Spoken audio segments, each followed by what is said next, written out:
বর্তমান যুগে কিছুই নাই। যে জলা জায়গা জমিন আছিল এই এলাকার লোকের সব নদীর ভিতরে, আর তারা তাও নদীর ভিতরে।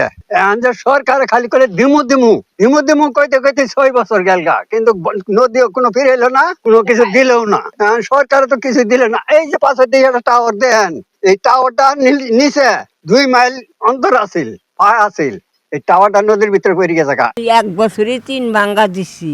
ওখান থেকে ওই বাড়তে যাই, ওই বাড়তে থেকে ওই বাড়তে যাই, শুনে যায় নদী ভাঙ্গা চুড়ে এড়াই আইসি। এড়াই 8 কাঠা জমিন, 2 ঘরে থাকি। 2 ঘরে থাই থাও জমিনে গেল গা, গড়ও গেল গা। তখন আমরা এখন থাকমু কোনে? হ্যাঁ, 5টা পোলা, 7টা নাতিন, 2 ঘরে, তাহলে কোনে থাকি? 30 থেকে 40টা ঘর এই 1 সপ্তাহের মধ্যে চলে গেছে। 1 সপ্তাহ না গেলে 3-4 দিনের মধ্যে চলে গেল। অসহায় লোকগুনা খুব অসহায় আছে। বাড়িঘর অনেক বিলীন হয়ে গেছে নদীতে। আরও সামনে যে ঝুঁকিপূর্ণ কাজটা চলছে, এই ভাঙন রোধ করা সম্ভব হচ্ছে না। আমাদের পানি উন্নয়ন বোর্ড থেকে কিছু সহায়তা দিচ্ছে।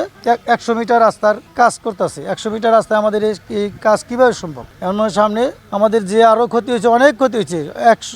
40-50 বিঘা আবাদি জমি, ধান, পাট এগুলা বিলীন হয়ে গেছে নদীপথে। সরজমিন ভিজিট করেছি। পানি উন্নয়ন বোর্ডের সাথে বারংবার সার্বক্ষণিক যোগাযোগ রাখা হচ্ছে এবং তার প্রেক্ষিতে বেশ কিছু জায়গায় কিন্তু ইতোমধ্যে জিও ব্যাগ ডাম্পিং এর কার্যক্রম চলমান রয়েছে এবং এই কার্যক্রম আরো ত্বরান্বিত হবে। এখানে স্থাপনা সংলগ্ন লক্ষ্মীপুর পূর্বপাড়াতে আমরা 100 মিটার 30 লক্ষ টাকা ব্যয়ে জরুরি কাজ হাতে নিয়েছি। পাশাপাশি লক্ষ্মীপুর পশ্চিম পাড়া যেটা, সেখানেও ভাঙন রয়েছে, স্থাপনা রয়েছে, সেখানেও আমরা অতি দ্রুত আরো 100 মিটার কাজের প্রক্রিয়া করতেছি এবং শীঘ্রই এটাও শুরু হবে।